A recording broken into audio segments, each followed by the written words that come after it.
Wellman TV. Marshall Ortega. Kabanata 61 Mga hindi inaasahang koneksyon. Napatingin si Rosalie sa single-serving king crab set meal sa harap niya, nanginginig sa nerbiyos. Sigurado ka bang hindi ka nagkamali? Ito ang host na mamahaling set sa menu.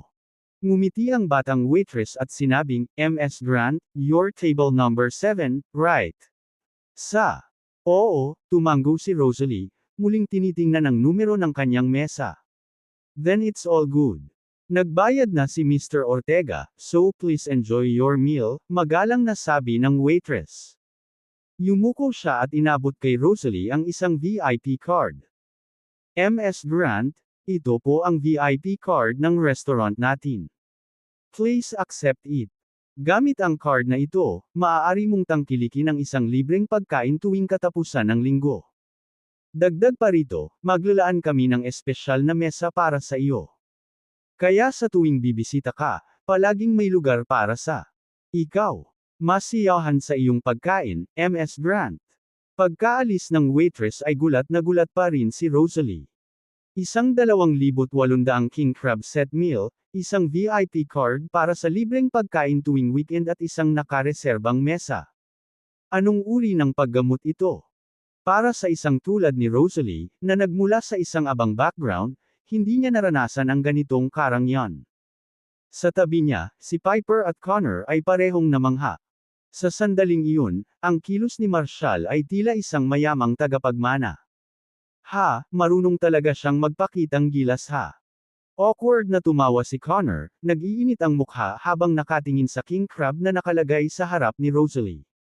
Nag-aapoy sa galit ang mga mata ni Piper. Nakakadiri ang mga lalaking ganyan. Mabilis na sinabi ni Rosalie, Piper, huwag kang magalit. Sabay-sabay tayong magsalo sa pagkain na ito. Hindi ko hawakan ang kasuklam-suklam na bagay na iyon.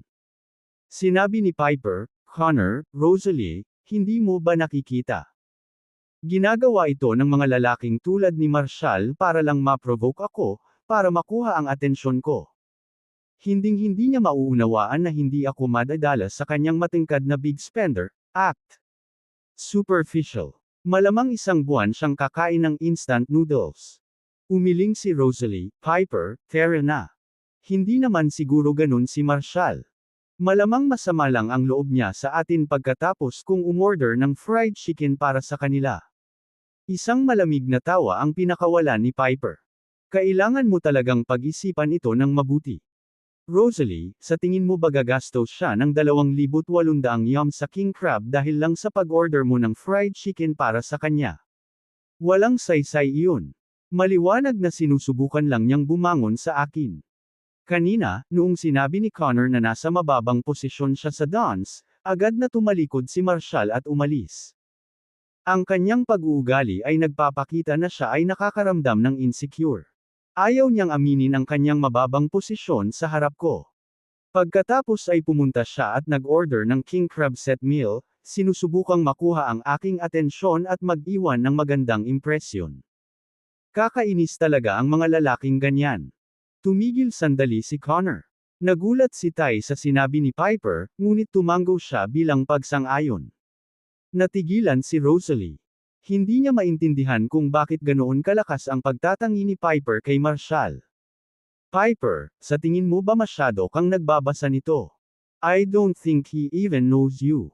Tumango si Piper. Marami na akong nakitang mga lalaking katulad niya. Who knows, baka matagal na niya itong pinaplano. Si Piper, yung babaeng kasama ni Marshall, parang maganda at classy talaga. Muntik nang mabanggit ni Rosalie na mas kaakit-akit si Vera kaysa kay Piper, ngunit pinipigilan niya ang kanyang dila. Umiling si Piper, bakas sa mga mata niya ang pang-aalipusta. Yung babaeng yun. Nasa labas siya ng shopping, suot-suot yung mga taki na sapatos. Ano sa tingin mo ang status niya? Siya ay isang palpak, pang-ibaba na babae. Ang isang tao lang na ganyan ang makakasama sa isang lalaking katulad ni Marshall. Pagkatapos tumawag sa telepono, sinabi ni Connor, Piper, Rosalie, huwag na tayong kumain dito. Dadalhin kita sa Four Seas Entertainment Bar sa kabilang kalye. Ipapakilala din kita sa ilang mga kaibigan sa bilog. Sinulyapan ni Rosalie ang king crab na nakalagay sa harapan niya at humihingi ng tawad. Connor, I think I'll pass. Hindi talaga ako sanay sa ganyang environment ng bar. Napatingin si Rosalie sa single-serving king crab set meal sa harap niya, nanginginig sa nerbiyos. Sigurado ka bang hindi ka nagkamali? Ito ang pinakamahal na set sa menu. Ngumiti ang batang waitress at sinabing, Ms. Grant, nasa table number 7 ka, right? Oo, tumango si Rosalie, muling tinitingnan ang numero ng kanyang mesa. Then it's all good. Mr. Ortega has already paid, so please enjoy your meal, magalang na sabi ng waitress. Yumuko siya at inabot kay Rosalie ang isang VIP card. Ms. Grant, ito po ang VIP card ng restaurant natin. Please accept it. Gamit ang card na ito, maaari mong tangkilikin ang isang libreng pagkain tuwing katapusan ng linggo. Additionally, we'll set aside a special table for you. Kaya sa tuwing bibisita ka, there will always be a place for you. Enjoy your meal, Ms. Grant. Pagkaalis ng waitress ay gulat na gulat pa rin si Rosalie. Isang 2,800 king crab set meal, isang VIP card para sa libreng pagkain tuwing weekend at isang nakareserbang mesa. Anong uri ng paggamot ito? Para sa isang tulad ni Rosalie, na nagmula sa isang abang background, hindi niya naranasan ang ganitong karangyan. Sa tabi niya, si Piper at Connor ay parehong namangha. Sa sandaling iyon, ang kilos ni Marshall ay tila isang mayamang tagapagmana. Marunong talaga siyang magpakitang gilas ha. Awkward na tumawa si Connor, nag-iinit ang mukha habang nakatingin sa king crab na nakalagay sa harap ni Rosalie. Nag-aapoy sa galit ang mga mata ni Piper. Nakakadiri ang mga lalaking ganyan. Mabilis na sinabi ni Rosalie, Piper, huwag kang magalit. Sabay-sabay tayong magsalo sa pagkain na ito. Hindi ko hawakan ang kasuklam-suklam na bagay na iyon. Sinabi ni Piper, Connor, Rosalie, hindi mo ba nakikita? Ginagawa ito ng mga lalaking tulad ni Marshall para lang ma-provoke ako, para makuha ang atensyon ko. Hinding-hindi niya mauunawaan na hindi ako madadala sa kanyang matingkad na big spender, act. Superficial. Malamang isang buwan siyang kakain ng instant noodles. Umiling si Rosalie. Piper, come on. I don't think Marshall is like that. Malamang masama lang ang loob niya sa atin pagkatapos kung umorder ng fried chicken para sa kanila. Isang malamig na tawa ang pinakawalan ni Piper. Kailangan mo talagang pag-isipan ito ng mabuti. Rosalie, sa tingin mo ba gagastos siya ng 2,800 yuan sa isang king crab dahil lang sa pag-order mo ng fried chicken para sa kanya? Walang saysay iyon. Maliwanag na sinusubukan lang niyang makakuha ng pagtaas mula sa akin. Kanina, noong sinabi ni Connor na nasa mababang posisyon siya sa dance, agad na tumalikod at umalis si Marshall. Ang kanyang pag-uugali ay nagpapakita na siya ay nakakaramdam ng insecure. Ayaw niyang aminin ang kanyang mababang posisyon sa harap ko.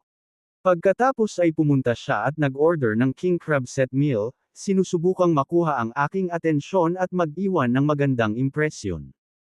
Nakakasuklam talaga ang mga lalaking ganyan. Tumigil sandali si Connor. Nagulat siya sa sinabi ni Piper, ngunit tumango siya bilang pagsang-ayon. Natigilan si Rosalie. Hindi niya maintindihan kung bakit ganoon kalakas ang pagtatangi ni Piper kay Marshall. Piper, sa tingin mo ba masyado kang nagbabasa nito? I don't think he even knows you. Tumango si Piper. Marami na akong nakitang mga lalaking katulad niya.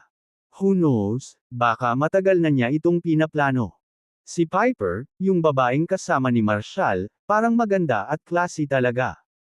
Muntik nang mabanggit ni Rosalie na mas kaakit-akit si Vera kaysa kay Piper, ngunit pinipigilan niya ang kanyang dila. Umiling si Piper, bakas sa mga mata niya ang pang-aalipusta. Yung babaeng yun. Nasa labas siya ng shopping, suot-suot yung mga taki na sapatos. Ano sa tingin mo ang status niya? Siya ay isang palpak, pang-ibaba na babae. Ang isang tao lang na ganyan ang makakasama sa isang lalaking katulad ni Marshall. Pagkatapos tumawag sa telepono, sinabi ni Connor, Piper, Rosalie, huwag na tayong kumain dito.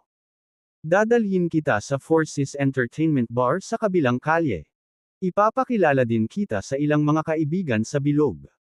Sinulyapan ni Rosalie ang king crab na nakalagay sa harapan niya at humihingi ng tawad, Connor, I think I'll pass. Hindi talaga ako sanay sa ganyang environment ng bar.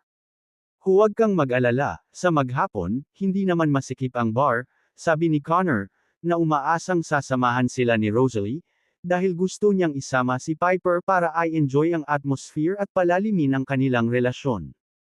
Naisip niya na kung makita niya ang kanyang mga koneksyon, maaaring humanga siya. Pagkatapos, mag-iinuman sila sa gabi, at natural, magkakaayos lang ang mga bagay-bagay. Pagkatapos nito, magiging mas madali ang lahat. Nag-aalangan din si Piper. Siya ay palaging maingat sa kanyang imahe. Kaya't ito man ay sa kanyang personal na buhay, pag-aaral, o pang-araw-araw na pag-uugali, pinanghawakan niya ang kanyang sarili sa matataas na pamantayan. Hindi siya mag-aaksaya ng sandali sa mga taong nasa mababang antas. Ngunit nang marinig niyang binanggit ni Connor na weekend na at ilang mid to upper level supervisor mula sa industriya ang magtitipon sa Forces Entertainment Bar noong hapong iyon, naisip niyang magandang pagkakataon iyon. Pagkatapos mag-isip, tumango siya. Sige, Rosalie, kung ayaw mong pumunta, enjoy your king crab and back. I'll go with Connor to check it out. Gusto siyang himuki ni Rosalie na huwag pumunta, ngunit alam niyang masyadong makasarili si Piper para makinig sa kanya. Sige, ingat ka lang ha.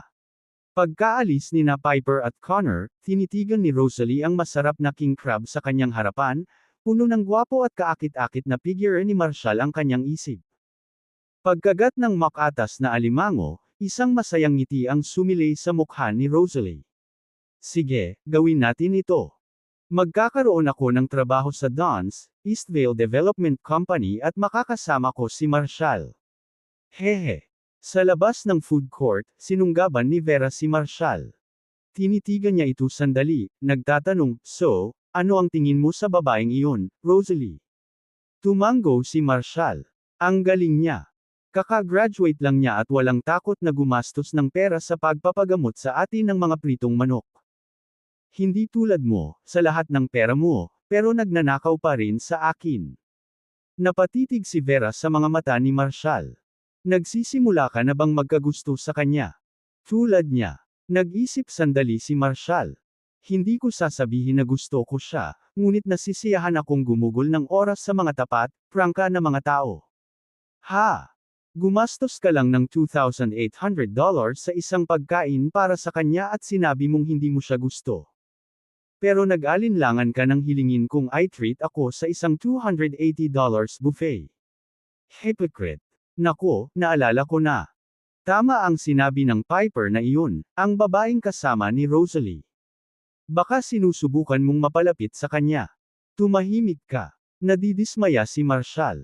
Pwede bang wag mong ilabas ang mga baliw na babae na puro bibig lang?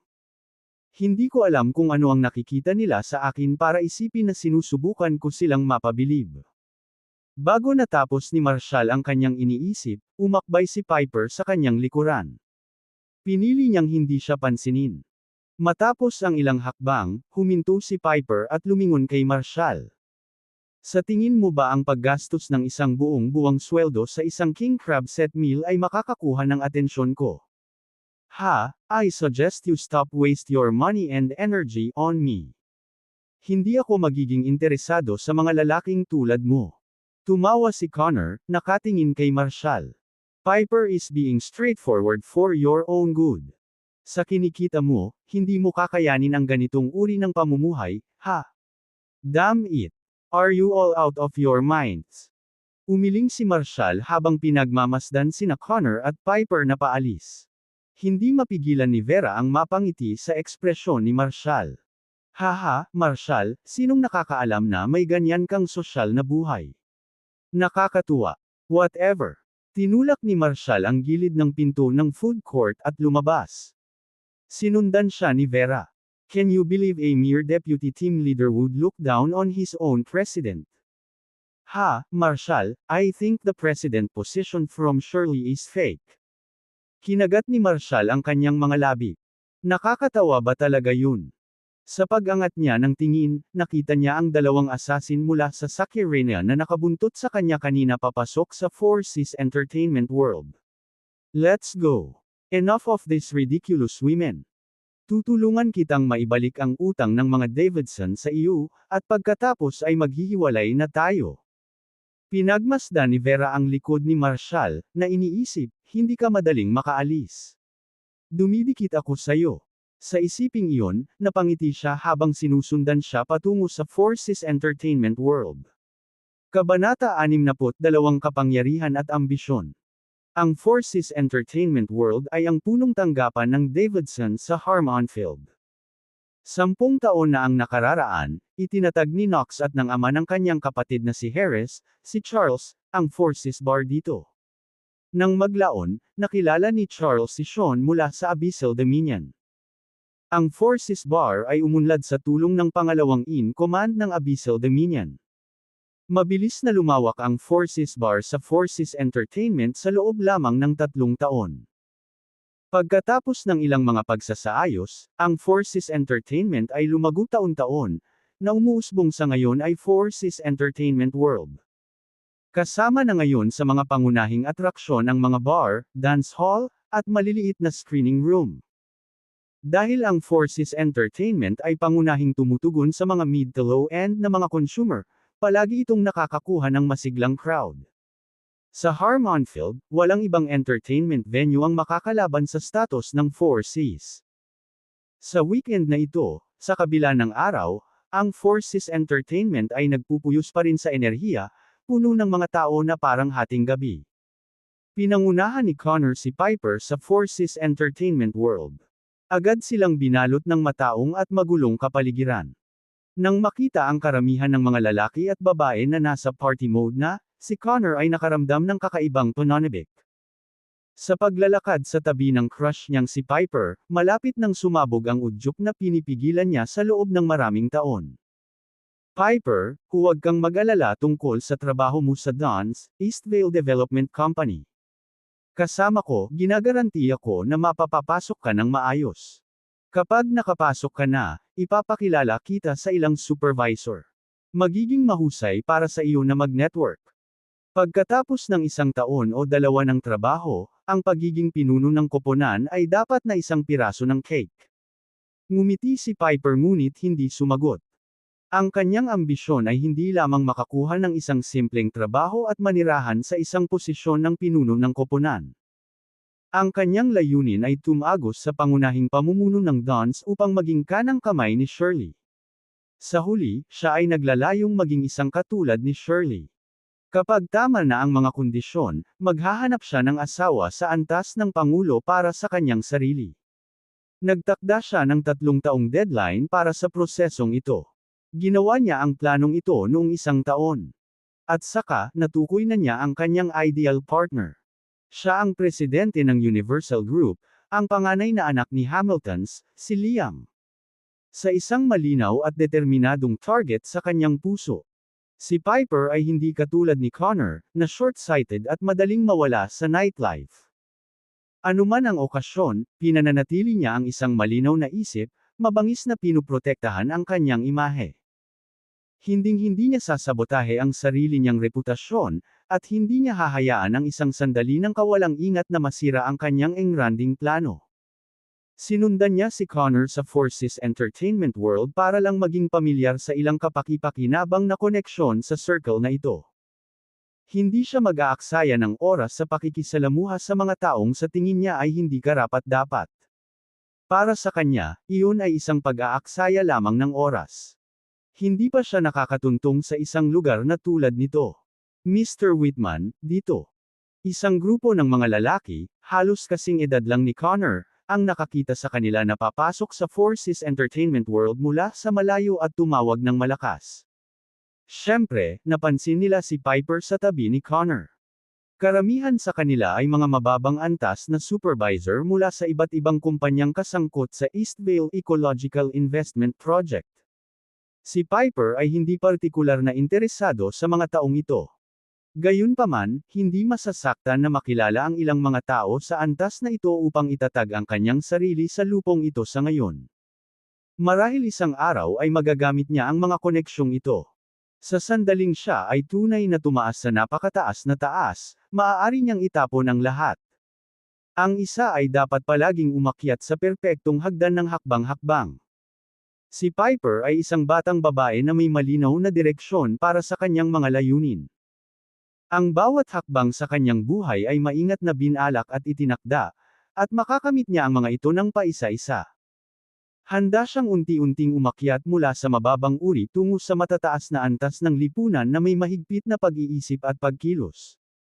Siyempre, bahagi rin ng kanyang plano ang pagtanggap sa imbitasyon ni Connor bago ang kanyang trabaho. Lalong nasa sabik si Connor na dalhin si Piper upang makilala ang grupong ito ng mga kaibigan. Bago pa man siya makapagpakilala sa kanila ay nagsimula ng mag-asara ng grupo. Mr. Whitman, girlfriend mo ba ito? Ang ganda niya talaga. Wow, maaaring karibal ng girlfriend ni Mr. Whitman ang unang kagandahan ni Harm Onfield, si MS Don. Tiyak na ikinatuwa ni Connor ang papuri na ito at hindi niya ito pinabulaanan. Sinadya niyang gamitin ang kanilang mga salita para ipahayag ang kanyang nararamdaman para kay Piper. Bagamat nalulugod na may kumpara kay Shirley, hindi payag si Piper na hindi maunawaan ng mga tao na siya ang kasintahan ni Connor. Iyon ay magpapababa sa kanyang katayuan. All along, alam niyang may nararamdaman si Connor para sa kanya.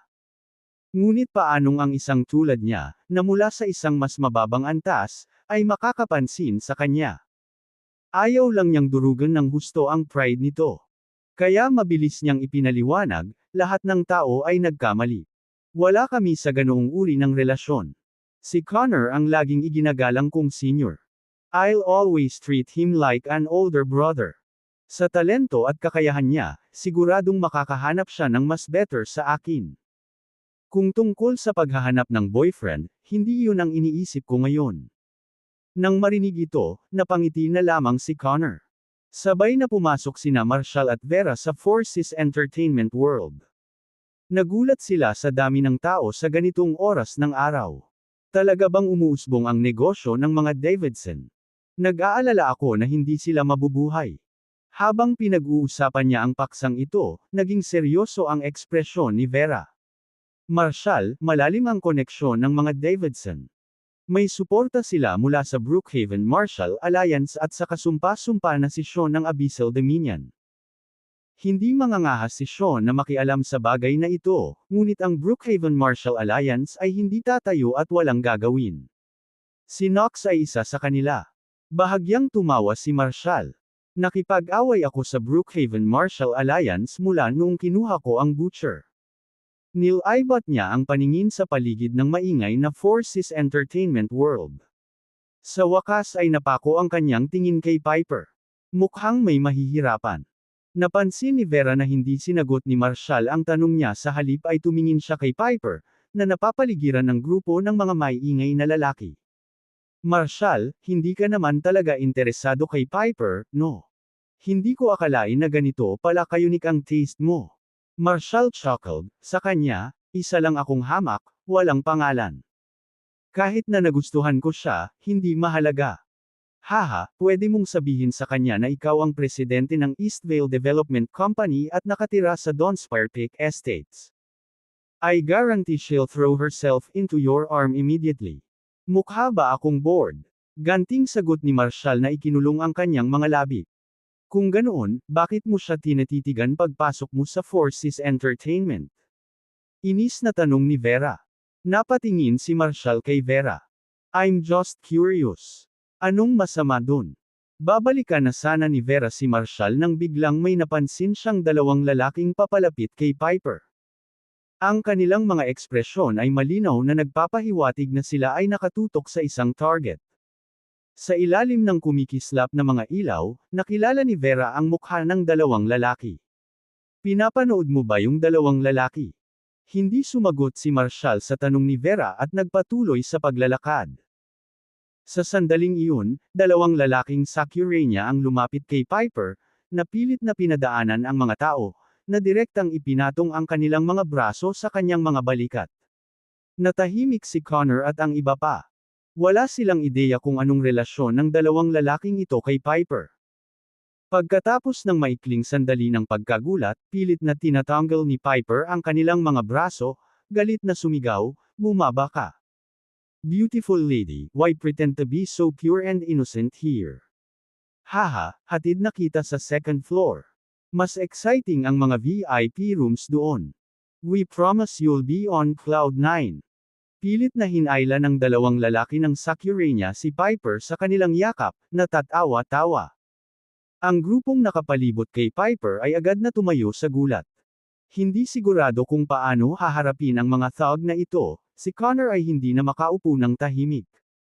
Tutal, kasama niya si Piper dito. Bukod dito, mas malalim ang nararamdaman niya para kay Piper. Ito ang perpektong pagkakataon upang maging isang bayani at iligtas ang kagandahan. Kayo, sino kayo? Let her go. Mag-sorry ka agad kay Piper. Sumulyap kay Connor ang dalawang lalaking Sakurania at ngumisi, "Bata, mas mabuting gamulong ka rito." Nadurog ang puso ni Connor nang mapansin niya ang layunin ng pagpatay sa mga mata ng mga lalaki. Gayunpaman, humakbang na siya at hindi na maka-atres. Kailangan mo siyang bitawan. Bang! Hindi pa tapos magsalita si Connor nang sipain siya ng isa sa mga lalaking Sakurania. Kabanata 63 ang malamig na katarungan ng Dragon Dagger. Si Connor ay sinipa sa lupa ni Cage. Tumahimik kaagad ang lahat sa pagtitipon. Noon lamang nila napagtanto na ang dalawang lalaking ito ay hindi mula sa Draconia at malinaw na hindi magandang balita. Napansin ni Gage at Weston ang napipintong katahimikan ng mga tao at nanunuya, ang daming duwag. Magwala. Dahil doon, hinawakan nila si Piper at tinungo ang ikalawang palapag. Si Connor ay nagmamadaling tumayo, nagpupumilit na makahabol, "Teka. Alam mo ba kung nasaan ka? Ito ang ari-arian ng mga Davidson." Ang mga Davidson ay may suporta ng Abyssal Dominion at ng Brookhaven Martial Alliance. Sa palagay mo ba ay maaari mong gawin ang lahat ng gusto mo dito? Hindi ka ba natatakot na ibagsak ka ng seguridad ng Forces Entertainment World? Sa isang sandali ng desperasyon, tinawag ni Connor ang malalakas na koneksyon ng mga Davidson. Tumigil sandali ang dalawang lalaking Sakurania. Maaari silang magkaroon ng malubhang problema kung sinabi ni Connor na totoo ito. Habang hindi sila natatakot sa Abyss ay nag-udyok ng hindi kinakailangang kaguluhan. Dominion o ang Brookhaven Martial Alliance, ayaw nila. Ang kanilang pangunahing dahilan sa pagpunta sa Harmonfield, Draconia, ay upang harapin ang usapin tungkol kay Cynthia. Kung ang mga bagay ay pumunta sa timog, ito ay mahirap ipaliwanag kapag sila ay bumalik. Gayunpaman, nang makitang ang seguridad sa Forces Entertainment World ay tila walang pakialam sa nangyayari, nagpahinga sila. Karaniwang binabaliwala ng Forces Entertainment World ang mga maliliit na alitan sa pagitan ng mga bisita. Maliban kung sumiklab ang isang seryosong away o may nasangkot na makabuluhang tao, hindi sila makikialam. Ang nangyayari ngayon ay medyo pamantayan para sa isang lugar na tulad nito. Lahat kasi ng nandito, lalaki man o babae, ay naiintindihan kung anong klaseng venue sila. Kung pupunta ka dito, kailangan mong maglaro ng mga patakaran sa bahay. Kung hindi mo kakayanin, edi wag ka nang sumama. Maliban kung, syempre, mayroon kang kapangyarihan na baguhin ang mga panuntunang iyon.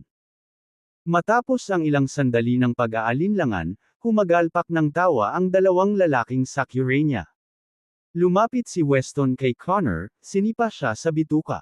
Kung patuloy kang manggugulo, hindi ito magiging madali. Sa susunod, pagsisisihan mo. Tumingin si Connor sa mabangis na mga mata ng mga lalaki at alam niyang hindi na siya makapagsalita pa. Natitiyak niyang kung itutulak niya ang mga ito, maaaring seryosong saktan siya ng mga malulupit na lalaking ito. Wala sa mga kaibigan ni Connor ang nang-ahas na pumasok. Karamihan ay mga mababang antas na supervisor na nagsimulang magtrabaho sa kanilang mga kumpanya. Dagdag 5 libreng comms. Ang kanilang mga koneksyon sa Harmonfield ay mahina, at hindi sila makapagdala ng anumang malalaking pangalan para ipaglaban ang dalawang lalaking Sakurania na ito. Dahil sa mga pangyayari, pinili ng lahat na itago ang kanilang mga ulo at idistansya ang kanilang mga sarili hanggat maaari. Si Piper ay lubos na nawalan ng pag-asa sa sitwasyong ito. Noon lang, nakita niya sina Marshall at Vera na naglalakad sa Four Seas Entertainment World at nakaramdam siya ng pag-asa. Na ang pakiramdam na iyon ay mabilis na napalitan ng paghamak. Anong AJ, *Erk? Ipokrito. Nagkukunwaring hindi niya ako nakikitang hinihila palayo. Takot siguro siyang magkagulo kaya umaarte siya na hindi niya napansin. Walang kwentang lalaki. Inaasahan ni Piper na tatayo si Marshall at tutulungan si Rosalie. Dahil sa kasalukuyang sitwasyon, dapat ay siya na ang manindigan laban sa iligal na pag-uugali ng dalawang lalaking Sakurania. Ngunit sa halip, hindi man lang nilingon ni Marshall ang kanyang direksyon at dumiretso na lang sa ikalawang palapag. Malinaw, natakot siya sa dalawang matitigas na lalaki na ito. Hindi maintindihan ni Piper ang panlasa ni Rosalie. Paano niya maiisip na si Marshall ay isang matapang, mabuting tao? Base sa inasal ngayon ni Marshall, mas kumbinsido si Piper na ang naunang ginawa niyang pagtulong kay Rosalie ay isang self-staged hero moment lang. Desperado, walang choice si Piper kundi sumigaw ng tulong mula sa seguridad ng Four Seas Entertainment World. Ngunit hindi nagmamadali ang security. Sa halip, pagkatapos marinig ang kanyang pag-iyak, pinili nilang umiwas sa mahirap na lugar na ito. Ayaw nilang masyadong makialam sa mga customer na dumating para mag-enjoy. Kung tutuusin, pumupunta ang mga tao sa mga lugar na ganito para sa excitement. Ang labis na pakikialam ay haantong lamang sa mga hindi kinakailangang pagkalugi para sa mundo ng entertainment. At kung hindi nila sinasadyang nasakta ng isang malaking boss, nangangahulugan ito ng mas malaking problema. Panay ang sigaw ni Piper, na lalong gumuhit ng pangungutya. Pumunta ang mga tao dito para magsaya. Kung hindi mo kaya, ano ang ginagawa mo sa isang entertainment venue? Baliw ka ba? Narating ni Marshall ang pribadong silid na pinareserba niya sa ikalawang palapag. Kanina pa siya hinihintay ni Sean. Nang makita niya si Marshall ay tumalon siya at yumuko, Mr. Ortega, I wasn't sure why you wanted me here. What can I do for you? Napasulyap si Marshall sa kilos ni Sean na mas mahinhin kaysa sa huli nilang pagkikita sa Violet Crest Leisure Club. Gayunpaman, nararamdaman pa rin niya ang pag-aatubili sa mga mata ni Sean. Alam niyang hindi isisiwalat ni Ryger ang tunay niyang pagkatao kay Sean. Natakot lang si Sean sa kanya dahil sa mga bilin ni Ryger. Itinuro ni Marshall ang dalawang lalaking Sakurania sa ibaba. You need to call those guys up here and tell them the person they're looking for is in room 3 on the second floor. Sila. Yung dalawang taga-Sakurania. Tanong ni Sean, nalilitong nakatingin sa ibaba. Oo, hindi sila taga-Draconia. Tumango si Marshall. Kalahating oras ang nakalipas, dumating na si Sean sa Four Seas Entertainment World. Napansin niya ang dalawang lalaki na nagtatago sa paligid, malinaw na nangangaso ng pakay. Isa pa, alam niyang bihasa sila. Hindi siya sigurado kung ano ang relasyon nila ni Marshall. Pero dahil nagtanong si Marshall ay agad niyang inutusan ang mga tauhan niya. Bumaba na kayo. Putol ni Marshall at tinuro si Sean. Ikaw na mismo ang pumunta, ngayon din. Natigilan si Sean. Bagamat nagdadalawang isip, hindi niya kayang suwayan ang utos ni Marshall. Hanggang ngayon ay hindi pa rin niya lubos na maintindihan kung bakit biglang nagbago ang ugali ni Ryger kay Marshall pagkatapos ng araw na iyon sa Violet Crest Leisure Club. At kung bakit siya gumawa ng mga makabuluhang sakripisyo at konsesyon tungkol sa mga Hamilton, hindi tulad ng dati. What on earth was behind much untenol between Wason because of Dick or because of Marshall ay kasama. Tulong niya ng dalawang subordinate. Mabilis na bumaba si Sean. Hinaranggan niya ang daanan ng dalawang Sakurania manam. Ako. Maghintay ka. May humiling na magpasa ng mensahe sa inyong dalawa. Ang taong hinahanap mo ay nasa room 3 sa ikalawang palapag at naghihintay sa iyo. Ang dalawang sulam ay nagyelo ang kanilang mga sense fading inzi habang ang kanilang mga ekspresyon ay naging malamig. Walang sabi-sabing binitawan nila si Piper at sinundan si Sean sa taas. Naiwang tulala si Piper. Narinig niya na ang taong tumawag sa kanila ay ang pangalawang in command ng Abyssal Dominion. Stav. Sa pagtingin sa umaatres na figure ni Stan ay nagtaka siya kung bakit siya ililigtas nito. Sa pagkakataong iyon, ang kaso ng pagdaan ni Liam sa ikalawang palapag at tumibok ang kanyang puso. Pwede kaya? Baka si Liam ang dumating para iligtas ako. Habang hinahangaan niya ang figure ni Liam, huminto ito at tumingin sa unang palapag. Maliwanag, maaraw. Naramdaman ni Piper ang pagtibok ng kanyang puso. Si Liz na ba talaga ang sitan ng beauty ko? Sa pag-iisip nito, bumilis ang tibok ng puso niya. Dapat itong lamped sa akin. Sa Harmonfield, kakaunti ang mga tao na maaaring magpatalo kay Sean para sa kanila. Nagmadali si Piper ng ilang hakbang, gustong makaabot sa ikalawang palapag at magpasalamat kay Liam sa pagligtas sa kanya.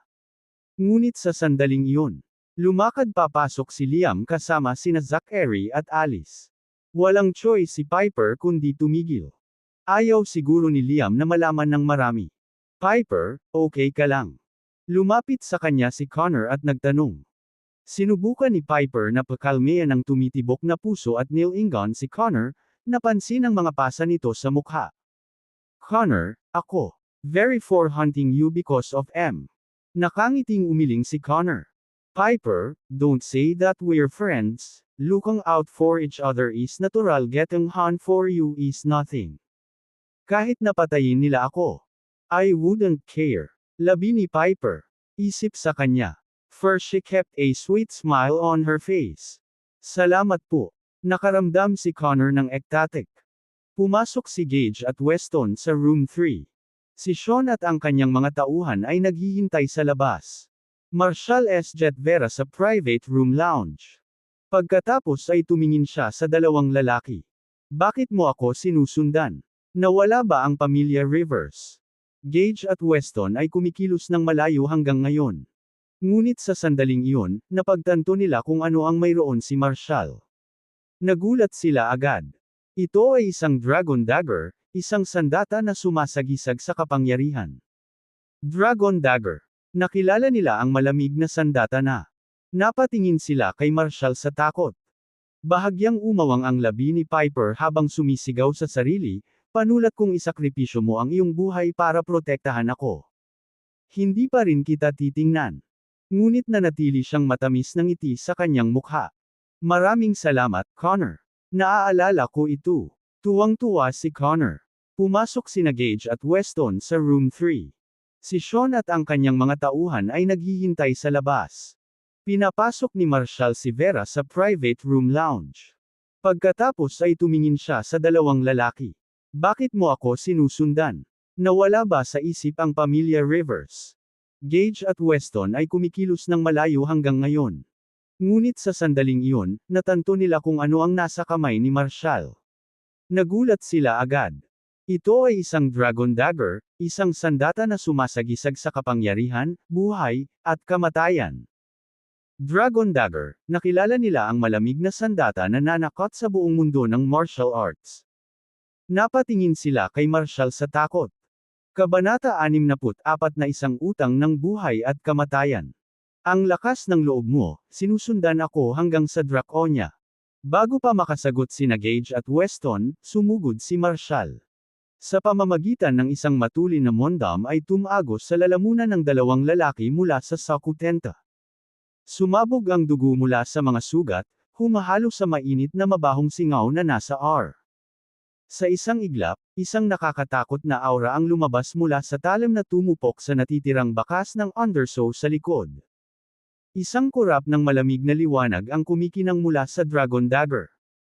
Marahas na nanginig ang mga katawan ng dalawang Sukuranya assassin. Pagkaraan ng halos 5 segundo, ang dati nilang makapangyarihang anyo ay napalitan ng mga lantang botika. Ang malamig na sandang ng dragon, na kumikinang na may nakagigigil na ningning, ay kahawig ng bumabagsak na dragon, ang halalan ay isang sandali ng gintong liwanag. Ang dating nakakasilaw na sandata ngayon ay nagmukhang mapurol at hindi nagpapanggap, muli. Kung hindi pa nasaksihan ng isang tao ang nakamamatay na katapangan nito, mahirap paniwalaan na maaari itong agad na kumitil ng mga buhay at dugo.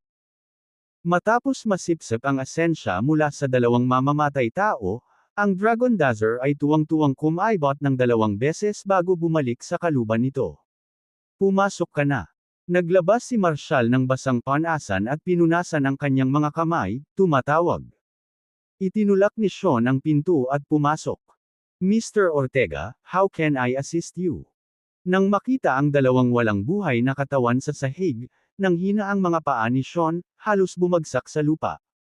Ang mga bangkay ay parang naubos ang bawat patak ng dugo. Ang nakakatakot na tanawing ito ay isang bagay na hindi pa niya naranasan sa buong buhay niya. Og. Isang alon ng pagduduwal ang nagbabantang lumabas sa kanyang tiyan, ngunit pilit niya itong nilunok. Have your men dump them straight to the West Hills Graveyard, utos ni Marshall, na inihagis ang basang panasan sa katawan ng dalawang lalaki. Basang-basa sa pawis si Sean. Oo. Aayusin ko na agad. Hayaan mo ang mga nasasakupan mo ang bahala dito. Iba pa ang kailangan ko sa iyo, sabi ni Marshall, tumayo at binuksan ang inner room. Idinikit ni Vera ang kanyang tainga sa pinto, sinusubukang makahuli ng anumang tunog mula sa labas. Nagulat siya sa biglang pagpasok ni Marshall. Bukas lang ako ng pinto. Sa sandaling ito, ang mga bangkay sa gilid ay hinarap na. Inilibot ni Vera ang buong silid, napansin niyang nakayuko si Sean sa harap ni Marshall, na basang-basa sa pawis. Ilabas ang IOU ni Harris, bilin ni Marshall. Sandaling natigilan si Vera. Oh, okay. 5 libreng barya. Binigay ni Marshall ang IOU kay Sean. Give this to Knox. I want to pick up the car right now. As for Harris's matter with Davidson Group's holdings, you'll help M. Silva handle it tomorrow. Kinuha ni Sean ang 10U, utterly confused. Mr. Ortega, Harris. Patay na. Nabangga siya habang nakikipagkarera sa akin sa Dragon Ridge Valley kagabi. Kotse at tao ang parehong nawala, sabi ni Marshall. Okay. Sandali lang, Mr. Ortega. Ako na agad ang bahala. Nagmadaling lumabas si Sean sa pribadong silid, huminga ng mahabang hininga. Ang kapaligiran sa loob ng silid ay nakakainis. Sa sandaling iyon, sa wakas ay naunawaan niya na si Ryger ay hindi natatakot sa mga dons. Ito ang nakakatakot na figure. Ang paraan ng pagpatay at ang kanyang malamig na pag-uugali ay halos itaboy siya sa bingit. Binilisan niya ang lakad, nakahanap siya ng isang sulok at dinil ang numero ni Ryger. Mr. Ryger, I need to inquire about something. Sino ba talaga si Mr. Ortega? Huminto sandali si Ryger, pagkatapos ay umungol sa galit. Sean, hinahanap mo ba ang sarili mong patayin? If you dare provoke Mr. Ortega, ibababa muna kita. Nasaan ka ngayon? Mahinang wika ni Sean, nasa Forces Entertainment World ako. Pinapunta ako dito ni Mr. Ortega. Pinatay niya ang 2 assassin mula sa Sakurania. Ano?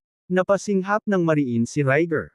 Sean, kung gusto mong manatiling buhay, mas mabuting huwag kang magsalita tungkol kay Mr. Ortega. Naiintindihan ko, Mr. Ryger, patuloy ni Sean, ang anak ni Charles, si Harris, sa hindi malamang dahilan, ay sumabak kay Mr. Ortega kagabi sa Panlong Peak at nauwi sa pagbangga sa Dragon Ridge Valley. Bago ang karera, pumirma siya ng isang death contract na may taya ng isang top-tier na Porsche 918 supercar at lahat ng shares ni Harris sa Davidson's Group. Ang kontrata ay pinirmahan ni MS Silva mula sa mga Silva. Hiniling sa akin ni Mr. Ortega na kunin ang taya na iyon. Tumigil sandali si Ryger. Sabihin mo kay Charles na ayusin ito kaagad, o susunod ako pagkatapos ng Davidson's 2/5 Kabanata 64 na isang utang ng buhay at kamatayan. Direkta. At saka, bantayan mo ang relasyon ni MS Silva at Mr. Ortega. I got it, Mr. Ryger. Aayusin ko agad. Binaba ni Sean ang tawag, huminga ng malalim. Sa loob-loob niya, naisip niya kung gaano siya kaswerte na hindi siya nakagawa ng isa pang pagkakamali.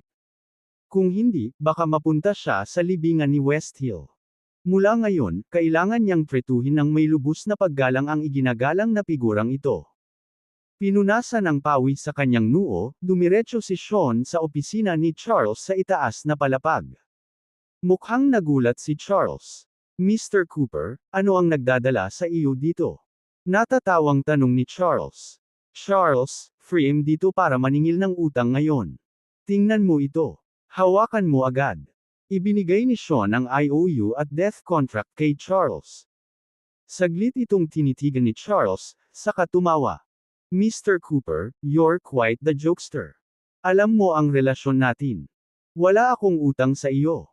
Ang mga ari-arian ng Davidson Group ay palaging nasa iyo.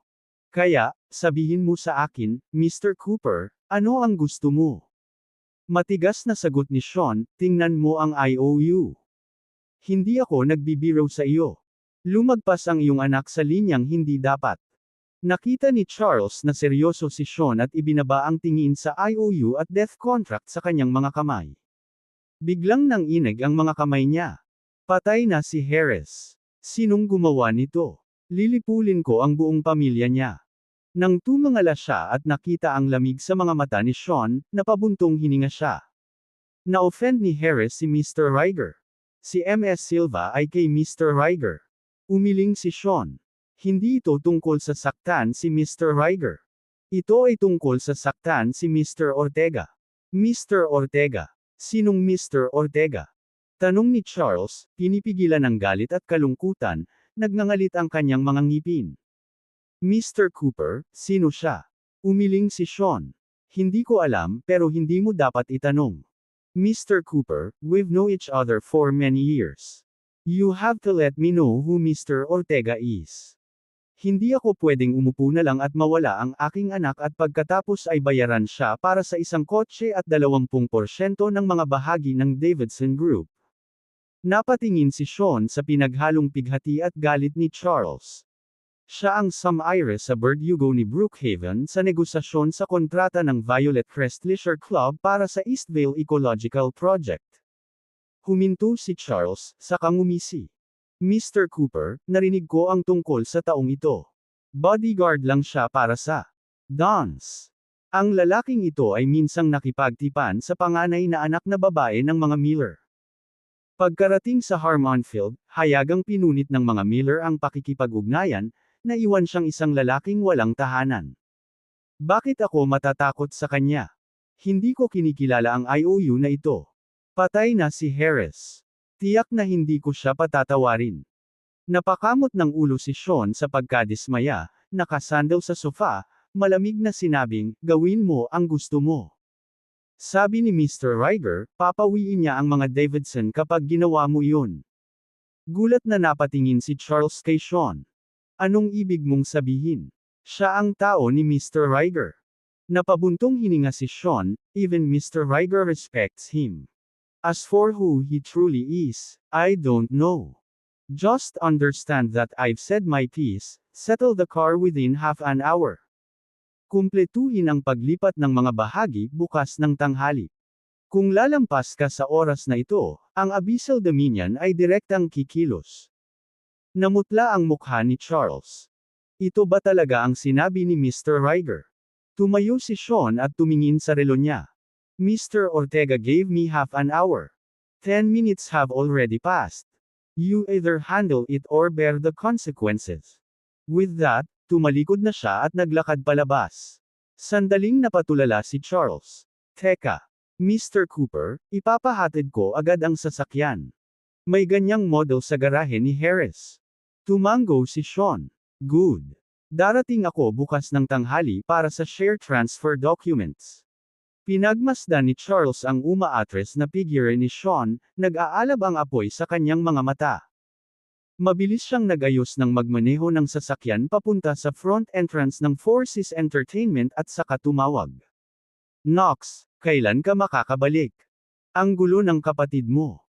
May isang lalaki na nagngangalang Marshall. Nakipagsugal siya sa mga kotse kasama si Harris kagabi. Sa kabilang dulo, ang malamig na boses ni Knox ay sumagot, "Ikaw na ang bahala sa ngayon. Babalik ako sa Forces Entertainment bukas ng umaga." Binaba ni Charles ang tawag at bumagsak sa sofa. Pagkaraan ng 10 minuto, isang Porsche 918 Spider supercar ang nakapark sa labas ng Forces Entertainment, na umaakit sa mga manunood. Isang luxury car na nagkakahalaga ng milyon-milyong biglang sumulpot sa isang lugar na tulad nito ay tiyak na magdulot ng kaguluhan. Lumabas si Piper sa club kasama si Connor at ilang iba pa. Nakita nila ang nakasisilaw na Porsche, na parang nagulat at hindi maiwasang tumigil at dumilat. Sa sandaling iyon, si Marshall at Vera ay nagtulak sa mga tao at lumakad mismo sa Porsche, bubuksan na ang pinto.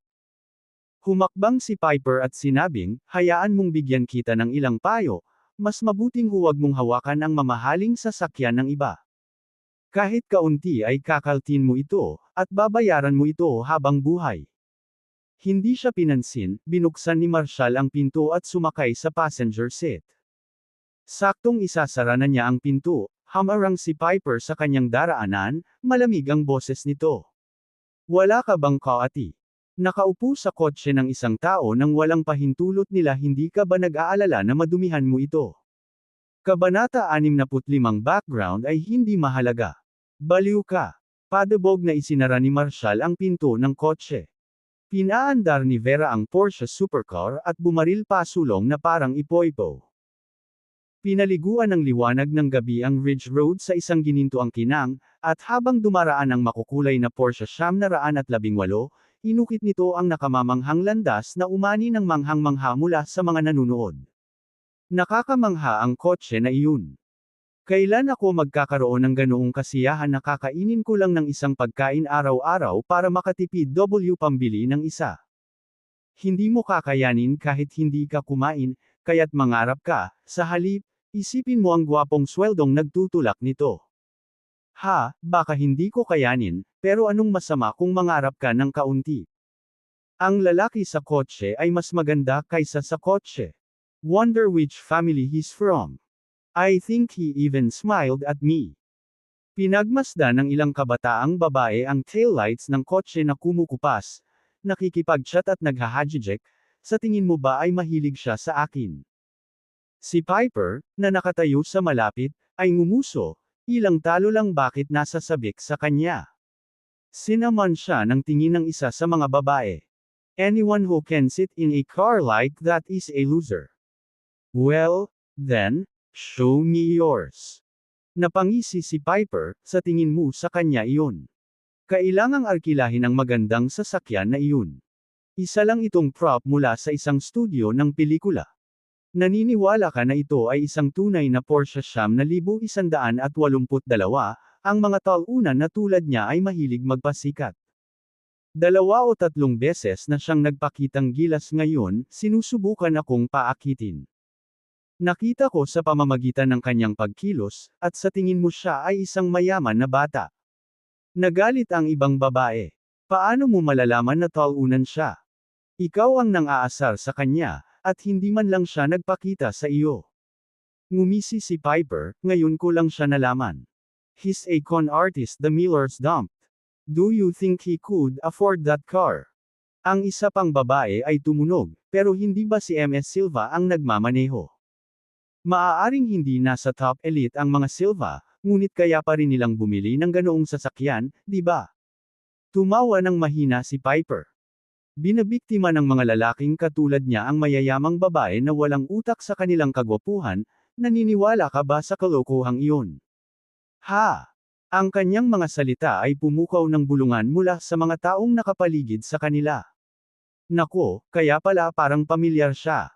Siya ang manliligaw na sinipa ng mga Miller sa gilid ng bangkita. Nagkaroon ng maraming tungkol dito online kamakailan, kahit na ang video ng breakup.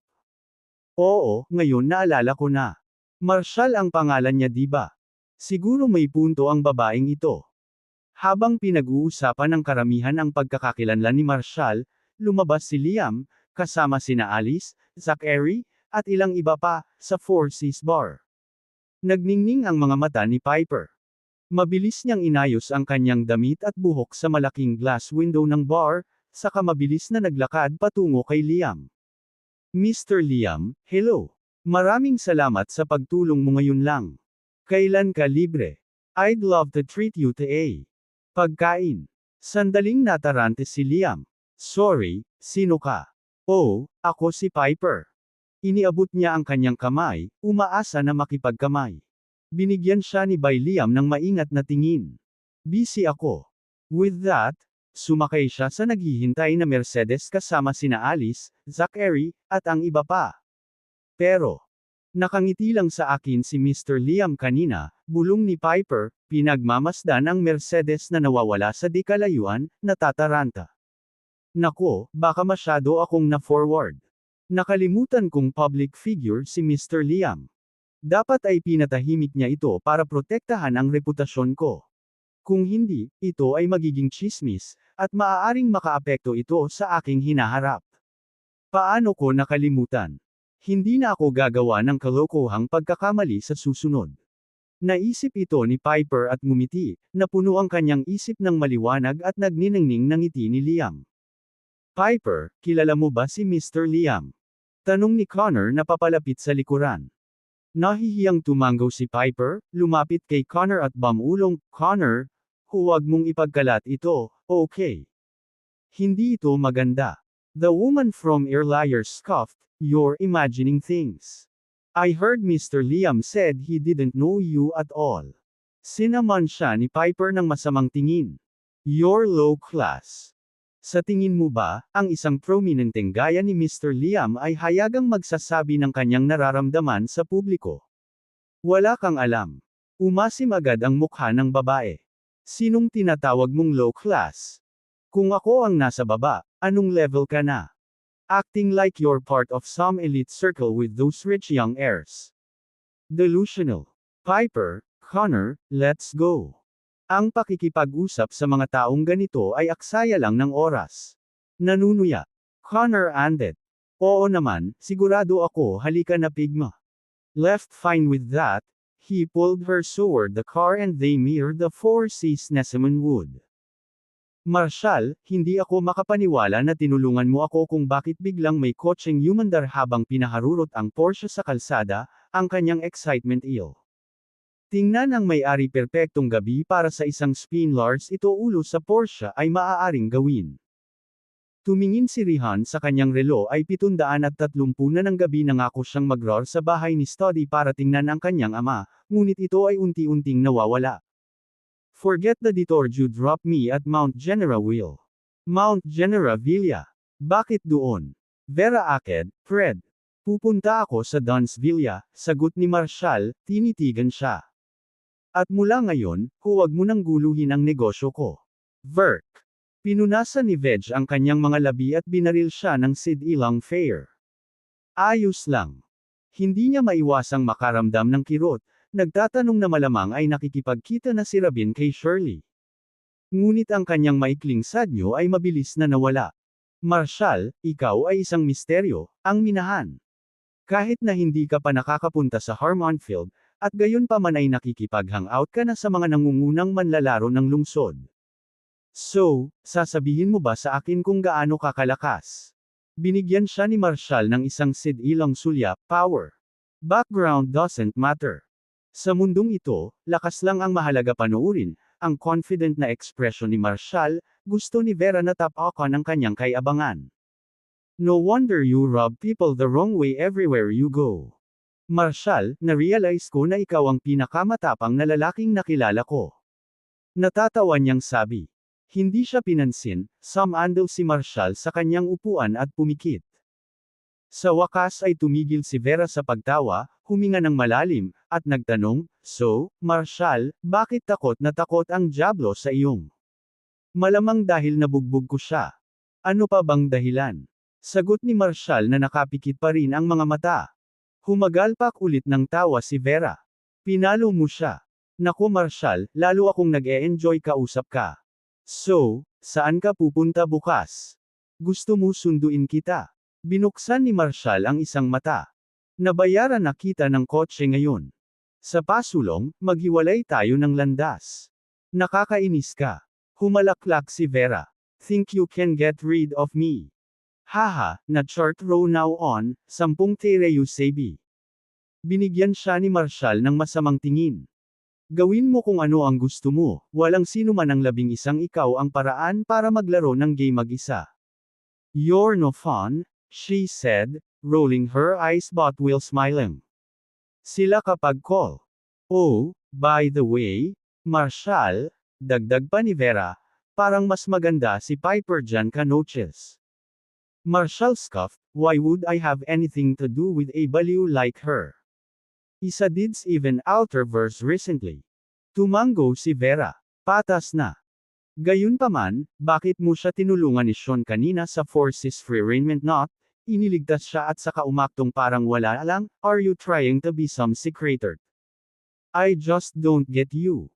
Any other guy would have let her know if he'd played the berot. You're overthink it, malamig na sabi ni Marshall. I had Sean deal with those two Saker Asian jerks for me, not for her. Tama, iyong dalawang nang iistorbo kay Piper. Ano ang nangyari sa kanila? Tanong ni Vera na inaalala ang pangyayari.